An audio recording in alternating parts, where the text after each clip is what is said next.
Back to my channel education platform by आप कैसे हैं आप सभी? आई होगा आप सभी अच्छे होंगे, पढ़ रहे होंगे। तो अगर आपने अभी तक पढ़ना स्टार्ट नहीं किया है तो पढ़ना स्टार्ट कर दीजिए। तो आज हम करने वाले हैं कार्बन इट्स कंपाउंड के पार्ट 4 वीडियो। ठीक है, सो हम स्टार्ट करने वाले हैं फंक्शन ग्रुप से। स्टार्ट करने से पहले लाइक एंड शेयर कर दीजिए वीडियो को एंड सब्सक्राइब कर दीजिए, जिससे फ्यूचर अपडेट्स आपको ऑन टाइम मिल सके। तो अब फंक्शन ग्रुप से स्टार्ट करने वाले हैं। फंक्शन ग्रुप क्या होता है इसके बारे में पढ़ने वाले हैं। तो फंक्शन ग्रुप का फर्स्ट है हमारा हेलो। हेलो जो है वो हमारा क्या है, हेलोजन है। क्या है? हेलोजन है। ठीक है, हेलोजन ग्रुप आपने पढ़ा होगा, जो कि ग्रुप नंबर 17 होता है। ठीक है, तो ग्रुप नंबर 17 होता है हेलोजन। इसमें क्या होता है, क्लोरीन होता है, ब्रोमीन होता है, आयोडीन होता है, इस तरीके से और भी होते हैं। ठीक है, तो क्लोरीन जो है हम जब नेमिंग कर रहे होते हैं आईपीसी नेमिंग, तो हम उस टाइम पे क्या लिखते हैं, उसको क्लोरो लिखते हैं। क्या लिखते हैं? क्लोरो लिखते हैं। ऐसे ही ब्रोमीन को क्या लिखते हैं, ब्रोमो लिखते हैं। ठीक है, आयोडीन को आयोडो लिखते हैं, इसी तरीके से। ठीक है, तो एक एग्जाम्पल देखते हैं कि एग्जाम्पल क्या हो सकता है इसका।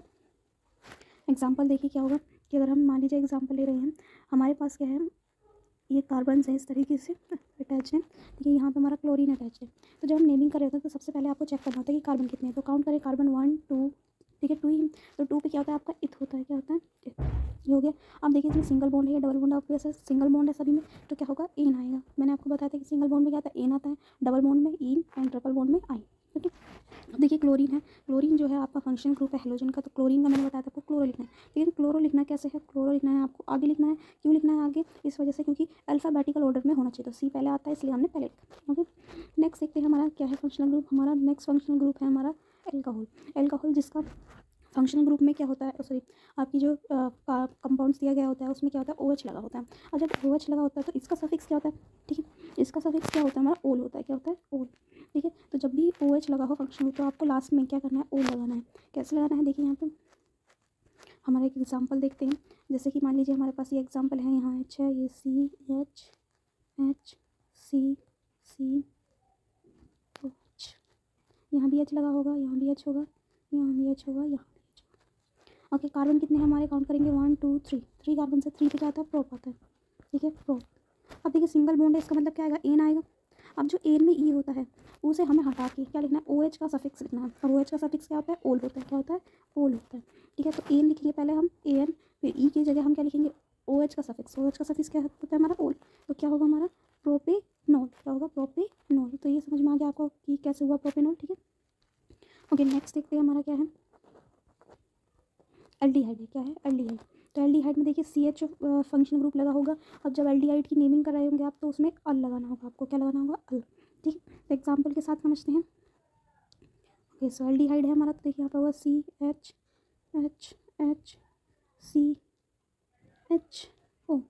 तो क्या होगा, ये CH होगा। क्या होगा, CH होगा, यहाँ होगा O। ठीक है, तो ये हमारा क्या होगा, कार्बन पहले काउंट करेंगे कितने हैं, 1 2। 2 कार्बन है, इसका मतलब क्या होगा, इथ। ठीक है, अब देखिए इसमें सिंगल बॉन्ड है, याद रहे फंक्शन ग्रुप में नहीं देखना आपको, बाकी में देखो। ठीक है, तो क्या है, AN। तो क्या होगा, इथेनॉल। ओके, नेक्स्ट देखते हैं हमारा क्या होगा, कीटोन है हमारा। ठीक है, कीटोन देखते हैं, कीटोन में क्या होता है, CO ग्रुप लगा हुआ होता है और इसमें हम ओन लगाते हैं। क्या लगाते हैं, ऑन। ठीक है, क्या लगाते हैं, सफिक्स ओन होता है हमारा। देखते हैं एक एग्जाम्पल के अकॉर्डिंग। ओके, एग्जाम्पल CH, यहाँ मान लीजिए CO ग्रुप लगा हुआ है और यहाँ आपका CH लास्ट इज H, ये हमारा। ठीक है, तो सबसे पहला स्टेप आपको कार्बन काउंट करना है, 1 2 3 4। तो 4 पे क्या होता है, मेथ एथ प्रोप एंड ब्यूट। तो क्या होगा, ब्यूट। ठीक है, ब्यूट। फिर सिंगल बॉन्ड है, देखिए फंक्शन ग्रुप को छोड़ के, तो क्या आएगा, एन आएगा, ANE। ठीक है, तो AN तो आपको लिखना ही है। ई की जगह पे आपको क्या करना है, ई की जगह पे ओन अटैच करना है, ON। तो क्या हो जाएगा, ब्यूटेनॉन। क्या हो जाएगा, ब्यूटेनॉन हो जाएगा। ओके, नेक्स्ट देखते हैं हम क्या है। ये हमारा किस चीज़ का एग्जाम्पल था, कीटोन का। अब देखने हैं हमें कार्बोक्सिलिक एसिड का। कार्बोक्सिलिक एसिड में क्या होता है, COH लगा होता है। क्या लगा होता है, COH। और इसमें हमें सफिक्स में क्या ऐड करना होता है, ओइक एसिड। क्या ऐड करना होता है, ओइक एसिड। ठीक है, तो ओइक एसिड में कैसे है, एग्जाम्पल देखते हैं एक बार। ठीक है, एग्जाम्पल देखेंगे, कार्बोक्सिलिक एसिड का है। तो यहाँ हमारा ये कार्बन है, COOH, OH, यहाँ hydrogen hydrogen hydrogen and hydrogen. Okay, so ये हमारे, ओके, ये सब देखिए कितने कार्बन है इसमें, 1 2 3। 3 कार्बन है। 3 कार्बन का क्या होता है, प्रोप होता है। फिर से एन होगा, तो ANE। ठीक है, तो AN आपको लिखना है, ई की जगह क्या करना है आपको, ओइक एसिड। क्या होता है, ओइक एसिड। तो क्या हो जाएगा इसका नेम? Propanoic acid. क्या हो जाएगा? Propanoic acid. देखिए, सो इसका नेम क्या हो जाता है आपका? Propanoic acid. ओके, देखते हैं आगे क्या है हमारा। ये तो हमारे फंक्शनल ग्रुप कंप्लीट हो गए। अब अगर आपको फंक्शनल ग्रुप समझ में ना आए हो तो आप एक बार कमेंट कर सकते हैं, ठीक है। तो आगे देखते हैं हमारा क्या है, होमोलोगस सीरीज़ है। होमोलोगस सीरीज़ में क्या होता है कि आपको सीरीज़ में आपको ये दिखा देता है कि CH2 का डिफरेंस आ रहा है। कितने का डिफरेंस आ रहा है? CH2 का डिफरेंस आ रहा है। तो वो सीरीज़ को हम क्या कहते हैं? होमोलोगस सीरीज़ कहते हैं। जैसे कि यहाँ पे हमें एग्जाम्पल दिया गया है, देखिए यहाँ पे हमारा एग्जाम्पल दिया गया है, क्या है? CH4 C6H sorry C2H6 C2H6, ठीक है। अब देखिए इन दोनों में कार्बन का डिफरेंस कितना है? एक कार्बन है। हाइड्रोजन का डिफरेंस 2, तो CH2 का डिफरेंस आ रहा है। ऐसे ही आगे भी हो सकती है। तो सभी में इतना ही अगर डिफरेंस आ रहा है, जितने भी दे रखे हाइड्रोकार्बन 5 और 6, तो कितने भी हो सकते हैं, 2 से ज़्यादा होनी चाहिए। तो वो क्या होगा? आपकी होमोलोगस सीरीज़ कहलाएगा। क्या कहलाएगा? होमोलोगस सीरीज़ कहलाएगा, ठीक है।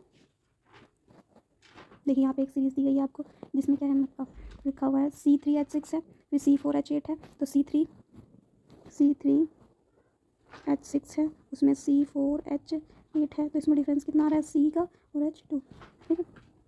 नेक्स्ट देखते हैं आपका,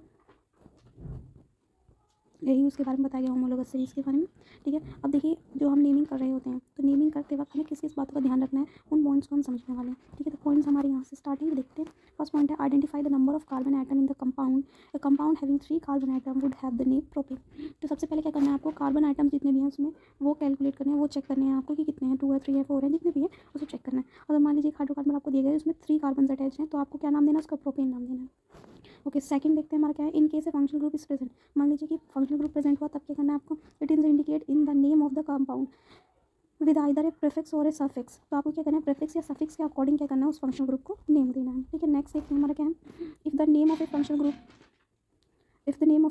is to be given as suffix, the name of a carbon chain is modified deleting by the e, adding the appropriate suffix।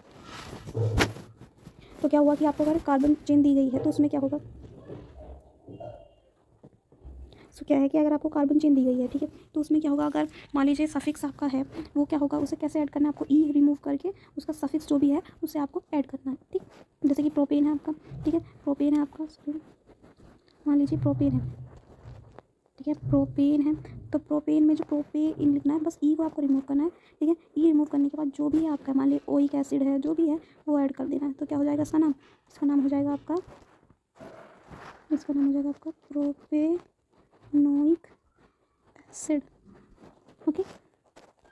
देखते हैं क्या होता है। If the carbon chain is unsaturated, मान लीजिए कार्बन चेन अनसैचुरेटेड हो, मतलब double bond हो, ट्रिपल बॉन्ड हो, तब क्या होगा? देन द फाइनल इन जो होगा उसमें of the carbon chain is substituted by इन आइन, या फिर वो क्या होगा? इन और आइन के अकॉर्डिंग चेंज होगा, ठीक है। मान लीजिए कार्बन चेन में क्या होगा कि डबल बॉन्ड कब लगेगा? जब क्या होगा उसमें, मान लीजिए डबल बॉन्ड है कार्बन चेन में, इस तरीके से डबल बॉन्ड है, तो आपको उसमें क्या लगाना है? इन लगाना है। अगर ट्रिपल बॉन्ड हो तो आइन लगाना है, सॉरी आइन लगाना है, ठीक है। क्या लगाना है आपको? आइन लगाना है। देखते हैं नेक्स्ट क्या है। अब ये आपको वही टेबल दी गई है, टेबल में सारी चीज़ें समझाई गई हैं कि क्या क्या कब यूज़ करना है। अगर हेलोजन है तो क्लोरोब्रोमो कर देना है, एल्डिहाइड है तो ओल लगाना है लास्ट में, सॉरी अल्कोहल है तो ओल लगाना है, एल्डिहाइड है तो अल लगाना है, कीटोन है तो ओन लगाना है, कार्बोक्सिलिक एसिड है तो ओइक एसिड लगाना है। इन केस डबल बॉन्ड है तो डबल बॉन्ड में आपको क्या करना है? इन लगाना है, ठीक है। ट्रिपल बॉन्ड है तो आइन लगाना है, और सिंगल बॉन्ड हो तो एन लगाना है, ठीक है। तो ये सभी चीज़ें अभी हमने डिस्कस कर लिया। अगर आपको समझ में आ रहा है तो ज़्यादा से ज़्यादा शेयर कीजिए और सब्सक्राइब करना भूल मत। नेक्स्ट देखते हैं। नेक्स्ट है आपका chemical properties of carbon compound. Chemical properties हम पढ़ने वाले कार्बन कंपाउंड की। तो पहला है हमारा कंबशन में क्या होता है? सबसे पहले हम देख लेते हैं। Carbon in all it's allotrope form, मतलब कार्बन के जितने भी एलोट्रॉप फॉर्म्स हैं, ठीक है, burns in oxygen to give carbon dioxide along with the release of heat light. Most carbon compound also release large amount of heat light on burning. This are the oxidation reaction that you learn about the first chapter। तो क्या होगा combustion में? क्या होगा? कोई भी carbon compound हो, मान लो वो CH4 है, तो उसे अगर हम ऑक्सीजन की प्रेजेंस में रिएक्ट करते हैं, ठीक है, ऑक्सीजन की प्रेजेंस में अगर रिएक्ट करते हैं तो वो क्या देगा हमें? कार्बन डाइऑक्साइड देगा। क्या देगा? कार्बन डाइऑक्साइड देगा, हीट देगा और प्लस लाइट देगा। क्या देगा? लाइट देगा। क्या देगा आपको? लाइट देगा, ठीक है। कोई भी कार्बन कंपाउंड हो सकता है, जरूरी नहीं कि ये कुछ भी हो सकता है। तो अगर आप ऑक्सीजन की प्रेजेंस में हीट करेंगे तो आपको क्या देगा? Carbon dioxide, heat and light, ठीक है। तो यही क्या है? कंबशन है। ये एग्जांपल दिए गए हैं। कार्बन को बन के ऑक्सीजन की प्रेजेंस में तो क्या दिया हमें? Carbon dioxide, heat and light दिया है, ठीक है। CH4 है, उसे हीट किया तो क्या मिला हमें? CH4 से हीट किया तो carbon dioxide, water and heat and light. ऐसे ही हमें हमें OH दे रखा है, देखिए तो इथेनॉल दे रखा है, तो उस ऑक्सीजन के प्रेजेंस में बॉन्ड किया तो क्या मिला, carbon dioxide, water, heat and light. तो आपके जितने भी सैचुरेटेड हाइड्रोकार्बन हैं will generally give a clear flame, well unsaturated carbon compound will give a yellow flame. तो जितने भी सैचुरेटेड हाइड्रोकार्बन हैं आपके, या फिर आप कह सकते हैं सिंगल बॉन्ड वाले हैं, वो क्या होते हैं, क्लियर फ्लेम देते हैं। जब वो उन्हें बॉन्ड किया जाता है तो कैसी फ्लेम देते हैं, क्लियर फ्लेम देते हैं। मतलब जैसे आपने देखा होगा गैस स्टोव है आपका, तो उसमें क्या होती है, क्लियर फ्लेम आती है, ठीक है। लेकिन जितने भी अनसैचुरेटेड हैं आपके, डबल बॉन्ड वाले या ट्रिपल बॉन्ड वाले, वो कैसी फ्लेम देते हैं आपको, येलो फ्लेम देते हैं। कैसी, येलो फ्लेम देते हैं, ठीक है। ओके, सो ये याद रहेगा, ये इंपॉर्टेंट है क्योंकि इसके बेसिस पे क्वेश्चन भी आए हुए हैं। तो ये क्या है, अनसैचुरेटेड के बेस पे देता है, ठीक है। और आपकी क्लियर फ्लेम या फिर ब्लू फ्लेम कह सकते हैं, वो किस पे देता है आपको, सैचुरेटेड देता है, ठीक है। नेक्स्ट देखते हैं आपका क्या है, this results in a sooty disposed on the metal plate in the activity 4.3 have however limited the supply of air, result in incomplete combustion of a even saturated hydrocarbon giving us sooty flames। तो मान लीजिए अगर आपकी, जैसे कि अगर वो saturated hydrocarbon है लेकिन उसमें आपने क्या करा, ऑक्सीजन आपने लिमिटेड दिया, ठीक है, ऑक्सीजन की सप्लाई जो है वो लिमिटेड की, तो क्या होगा, वो भी क्या होगी आपकी, उसमें भी क्या होगा, क्लियर फ्लेम नहीं आएगी। बाद में क्या होगा, उसमें सूटी फ्लेम आने लगी, मतलब धुआं आने लगा, स्मोकी होने लगती होगी, ठीक है। जैसे अनसैचुरेटेड में क्या होता है, येलो फ्लेम आती है प्लस स्मोक भी होती है, ठीक है। ऐसे ही सैचुरेट में भी हो सकता है, लेकिन कब होगा, जब उसे प्रॉपर ऑक्सीजन नहीं मिलेगा, ठीक है। The gas stove kerosene stove use at the home has inlet of air so that sufficiently oxygen rich mixture blue flame. तो क्या होगा, अगर आपको सफिशिएंट ऑक्सीजन मिलता है तो क्या होगा, वो ब्लू फ्लेम देता है। कैसा देता है, ब्लू फ्लेम देगा। If you observe the bottom of a cooking vessel getting black, it mean that air was blocked and fuel is getting wasted. तो क्या होता है कि जैसे आप देखते हैं कि बर्तन आपके ब्लैक होने लगता है, वो इसलिए होता है क्योंकि जो होल्स हैं स्टोव के वो ब्लॉक होने लगते हैं और उसका फ्यूल जो है वो वेस्ट होने लगता है। तो आपके जो फ्यूल्स होते हैं उसमें क्या होता है, आपका नाइट्रोजन ऑक्सीजन प्रेजेंट होता है, जो कि क्या होता है, कंबंशन के रिजल्ट में क्या करो, ऑक्साइड्स बना लेते हैं अपने, ठीक है, ऑक्साइड बना लेते हैं। इसी वजह से क्या होता है, पोल्यूशन होता है। क्या होता है, इसी वजह से पोल्यूशन होता है, ठीक है। नेक्स्ट देखते हैं। ओके, दैट फॉर आज के लिए हम इतना ही करते हैं, ठीक है। आई होप आपको समझ में आया होगा। अगर आपको समझ में नहीं आया तो प्लीज़ कमेंट और ज़्यादा से